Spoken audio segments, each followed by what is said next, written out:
नमस्कार विद्यार्थियों, only UPSC की स्पेशल क्लास में आपका स्वागत है।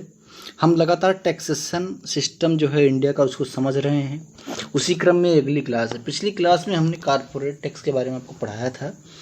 वहाँ पर एक फैक्चुअल इन्फॉर्मेशन आपको देना था जिसके बारे में मैंने बताया था कि मैं कल दूंगा, क्योंकि जो स्लेब होता है बदलता रहता है और एग्जैक्ट स्लेब ना मुझे याद था ना उस पीडीएफ में मेंशन था, इसलिए मैंने इस पीडीएफ में शुरुआत में ही आपको ये दे दिया है। ये देखिए, कॉर्पोरेट टैक्स जो है अभी टाइप ऑफ कंपनी यहाँ पर लिखा हुआ है और कॉर्पोरेट टैक्स रेट लिखा हुआ है। ठीक है, तो डोमेस्टिक यानी कि घरेलू with annual turnover up to आदेश 250 करोड़।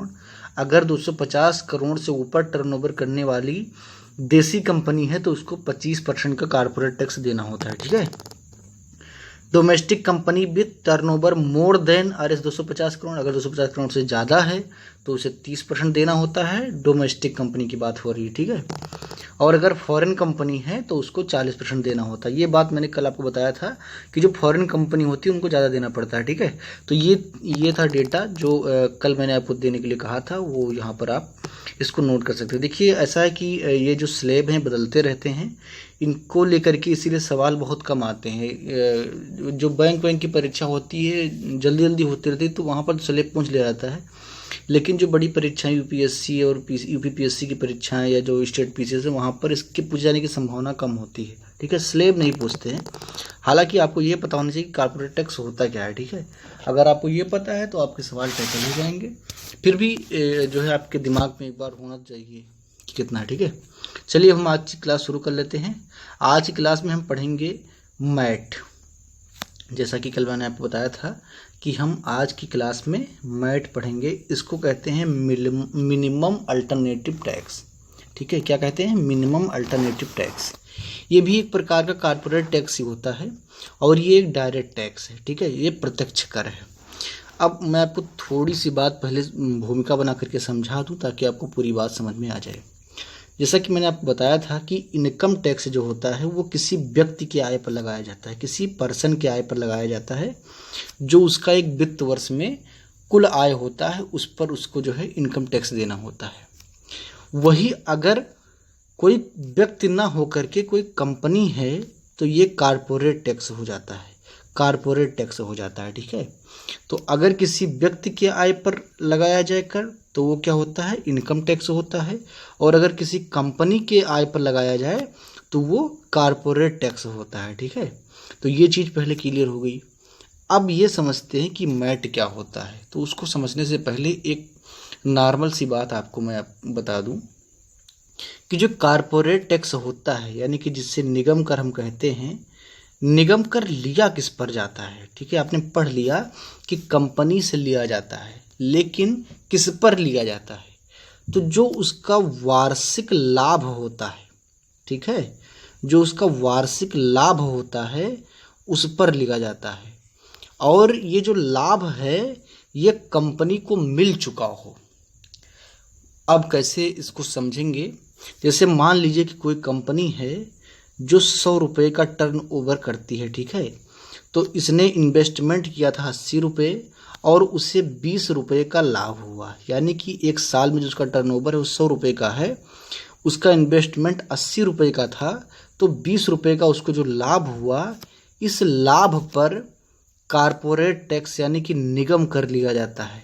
लेकिन शर्त ये है कि ये जो लाभ है ये कंपनी को उस वित्त वर्ष में मिल चुका हो। मिल चुका हो का मतलब कि उस कंपनी के अथॉरिटी के पास में पैसे आ गए हों। अब यहाँ पर समझने वाली बात ये है, कई बार होता क्या है कि जो बड़े बड़े व्यापार होते हैं उसमें पैसे का जो लेन देन होता है उसमें काफ़ी वक्त लगता है। ठीक है, जब पैसे का लेन देन होता है उसमें काफ़ी वक्त लगता है। तो वित्त वर्ष के बीच में पैसा आ पाया कि नहीं आ पाया, ऐसी परिस्थिति में कॉर्पोरेट टैक्स वसूलने में दिक्कत होती है और कई बार कंपनियां जानबूझकर कॉर्पोरेट टैक्स से बचने के लिए पैसा नहीं लेती हैं। अब पूरा मामला मैं आपको उदाहरण से समझाता हूँ। मान लीजिए एक कंपनी है ये, ठीक है, और ये बिजनेस कर रही है और एक दूसरी कंपनी है बी, ठीक है, इसके साथ में। अब इसने किया क्या कि 100 रुपये का जो है सामान इसको बेचा, ठीक है। अब बी से ये को 100 रुपये मिलने हैं, जिसमें ये के 80 रुपये जो है ये का जो 80 रुपया है ये इन्वेस्टमेंट था, यानी कि निवेश था, और 20 रुपया उसका प्रॉफिट है। तो जब ये 100 रुपया ये को मिलेगा तभी ये जो है कारपोरेट टैक्स सरकार को देगा। अब यहाँ पर होता क्या क्या है, पहली चीज़ ये है, जो सबसे पहला कंडीशन बनता है कि उसी वित्त वर्ष में बी ए को पैसा वापस कर दे और गवर्नमेंट इस 20 रुपये पर अपना जो उसने निर्धारित किया है वो कर ले। ये पहली परिस्थिति है। दूसरी परिस्थिति क्या हो सकती है कि बी वास्तव में पैसा देने में सक्षम ना हो, ऐसी क्योंकि व्यापार में होता रहता है, ये ने सामान बी को सप्लाई कर दिया, लेकिन बी की स्थिति ऐसी नहीं है कि वो इसी फाइनेंशियल ईयर में ये को पैसा दे पाए, तो ऐसी परिस्थिति में ये को कारपोरेट टैक्स नहीं देना पड़ेगा। इसमें नुकसान किसका हुआ? गवर्नमेंट का नुकसान हुआ, ठीक है। इस फाइनेंशियल ईयर में अगर एक कंपनी ने जो है प्रॉफिट नहीं पाया, यानी कि उसको पेमेंट नहीं हुआ, तो नुकसान किसका हुआ? गवर्नमेंट का हुआ, क्योंकि उसको टैक्स नहीं मिला। ये दूसरी परिस्थिति हो गई। तीसरी परिस्थिति क्या है कि मान लीजिए कि बी पैसा देने की योग्य है, यानी कि ये पैसा देने की स्थिति में है, लेकिन ये कह रहा है कि हम ये पैसा अभी नहीं लेंगे, अगले साल लेंगे। अच्छा, इससे ये को फ़ायदा क्या होगा? ये को फ़ायदा ये होगा कि इस फाइनेंशियल ईयर में ये को टैक्स नहीं देना पड़ेगा, कारपोरेट टैक्स नहीं देना पड़ेगा, ठीक है। तो ये तीन परिस्थितियां हैं जिन पर हमको विचार करने की ज़रूरत है। तो जो पहला वाला तो क्लियर है कि अगर पैसा आ गया तो उस पर टैक्स दे दिया गया, लेकिन जो बाद की दो परिस्थितियां हैं, इसमें जो लाभ बनता है, ठीक है, उस लाभ को बुक प्रॉफिट कहते हैं। बुक प्रॉफिट कहते हैं। क्या कहते हैं इसको? बुक प्रॉफिट कहते हैं। मतलब कि लाभ हुआ जो कि किसी डायरी में, किसी खाते में, किसी हिसाब में, किसी किताब में दर्ज है, लेकिन वो अभी हाथ में नहीं आया है, यानी कि जिसने व्यापार किया, यानी कि जिससे टैक्स लेना है, उसके हाथ में पैसा नहीं आया है। तो वो करता क्या है कि भारत सरकार को दिखाता है कि हम, मेरा लाभ तो हुआ है, मेरा 20 रुपये का लाभ तो हुआ है, लेकिन चूंकि वो पैसा अभी मिला ही नहीं, तो मैं आपको टैक्स कैसे दे दूं। तो जब इस प्रकार किसी कंपनी का लाभ होता है तो उस लाभ को बुक प्रॉफिट कहते हैं। किताबी लाभ भी इसे कहते हैं, ठीक है, किताबी लाभ। तो किताबी लाभ क्या होता है? इससे कई बार यूपीएससी और पीसीएस की परीक्षाओं में सवाल आया है, ठीक है, कि बुक प्रॉफिट क्या होता है। तो कंपनी बताती है कि मेरा प्रॉफिट तो हुआ है, लेकिन पैसा मिला ही नहीं, तो उस पर टैक्स उसको नहीं देना होता है।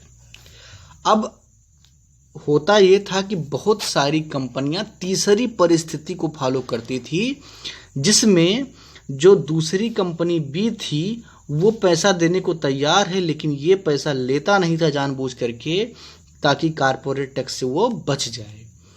तो इस समस्या को दूर करने के लिए सरकार ने एक निर्णय लिया, और वो निर्णय था मैट, जिसको आपको पढ़ना है, मिनिमम अल्टरनेटिव टैक्स इसको बोलते हैं। तो सरकार ने किया क्या कि एक नया टैक्स बना दिया कि मान लीजिए कि ये और बी के बीच व्यापार हुआ, इनको अगर पैसा मिल गया, यानी कि अगर पहली परिस्थिति लागू हो गई तो कारपोरेट टैक्स ले लिया गया, लेकिन अगर बाद की दोनों परिस्थितियां लागू होती हैं, यानी कि अगर बी ये को पैसा वापस करने में सक्षम नहीं है और ये को बुक प्रॉफिट हुआ है, तो ऐसी परिस्थिति में, और या दूसरी जो परिस्थिति है कि बी देना चाह रहा है लेकिन ये लेना नहीं चाह रहा है, इन दोनों परिस्थिति में जो बुक प्रॉफिट होता है, इस बुक प्रॉफिट पर 18.5% का मैट, यानी कि मिनिमम अल्टरनेटिव टैक्स लेने का नियम बना दिया। कि अगर आपने बुक प्रॉफिट दिखाया है तो आपको उस बुक प्रॉफिट पर 18.5% का मैट देना होगा, आपको मिनिमम अल्टरनेटिव टैक्स देना होगा। ये एक कारपोरेट टैक्स यानी कि निगम कर का ही एक रूप है, क्योंकि बुक प्रॉफिट दिखा करके कंपनियां टैक्स देने से बच जाती थी, इसलिए इस इक्विपमेंट का इस्तेमाल अब किया जाता है। ठीक है, जो 2018-19 का बजट है उसमें इस मैट को घटा करके 15% कर दिया गया है। ठीक है, 15% कर दिया गया है। शुरुआत में जब ये लागू हुआ था तब ये 18.5% था। ठीक है, अब हम पूरा मैट समझ लेते हैं अच्छे से और उसके बाद में फिर इस क्लास को हम ख़त्म करेंगे। भारत में निगम आयकर कानूनों के प्रावधानों के तहत निगम कर अदा करते हैं, परंतु ये कंपनियां एक्ट के प्रावधानों के अनुसार अपना लाभ एवं हानि का खाता बनाए रखते हैं। निगम कर उसी लाभ पर आरोपित होता है जिसकी प्राप्ति हो चुकी है। जब मैं समझा रहा था तो मैंने आपको ये बात बताई थी। हालांकि भारत में कई सारी कंपनियां आयकर कानून के तहत हानि या शून्य लाभ दिखा करके कोई निगम कर अदा नहीं करती थी। ऐसी कंपनियों को शून्य कर कंपनी कहा जाता है। ठीक है, ये टर्म जो है आप इसको नोट कर लेंगे। ऐसी कंपनियां जो अपना प्रॉफिट शून्य दिखाती हैं और कारपोरेट टैक्स नहीं देती हैं उन्हें शून्य कर कंपनी कहा जाता है। ठीक है, यानी कि जीरो टैक्स कंपनी कहा जाता है। ठीक है, देखिए शब्दों का समझना बहुत जरूरी है। इकोनॉमिक्स में शब्दों का मतलब पता होना बहुत जरूरी होता है। ठीक है, आगे देखते हैं। वहीं दूसरी ओर यही कंपनियां कानून के तहत किताबी लाभ यानी कि बुक प्रॉफिट दिखाती हैं।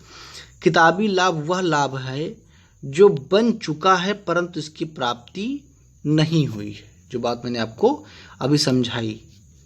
ठीक है, ऐसी कंपनियों के किताबी लाभ पर सरकार ने 18.5% का न्यूनतम वैकल्पिक कर आरोपित कर दिया।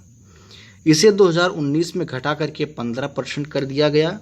हालांकि अवसंरचना से संबंधित कंपनियों को इससे छूट है, यानी कि जो इंफ्रास्ट्रक्चर से रिलेटेड कंपनियां हैं उनको इसमें छूट दिया गया है। यदि एक कंपनी भविष्य में 15 वर्ष के भीतर इस किताबी लाभ की प्राप्ति कर ले तब उस लाभ पर कंपनी को निगम कर भी अदा करना होगा, परंतु ऐसी स्थिति में मैट की वापसी हो जाएगी। जैसे देना तो उसको निगम कर ही होता है। जैसे मान लीजिए ये और बी का व्यापार जो था, मैंने आपको उदाहरण में समझाया कि बी को जो पूरा पैसा मान लीजिए 20 रुपये इसका लाभ हो रहा था। इस 20 रुपये के लाभ पर अगर आप कहें कि 30% टैक्स लेना है तो 6 रुपये टैक्स बना। ठीक है, अब ये टैक्स सरकार को लेना है। अब चूंकि जब ये नहीं देती जो है, जब ये बुक प्रॉफिट दिखाती हैं तो इस पर 15% का एक टैक्स लग जाता है। ठीक है, 15% का टैक्स लग जाता है तो ये करीब जो है 3 रुपये का हो गया। लेकिन अगर यहाँ पर एक शर्त रखी गई कि 15 वर्ष के भीतर अगर ये बुक प्रॉफिट इनको मिल जाता है तब वो कारपोरेट टैक्स दे देंगी और जो उन्होंने इस 15 साल के बीच में बुक प्रॉफिट पर मैट दिया था वो वापस हो जाएगा। यही बात यहाँ पर लिखी हुई है, क्योंकि मैट तो देना ही है। कारपोरेट टैक्स में तो बच जाते थे, लेकिन जो मैट बनाया गया उसको देना पड़ता है।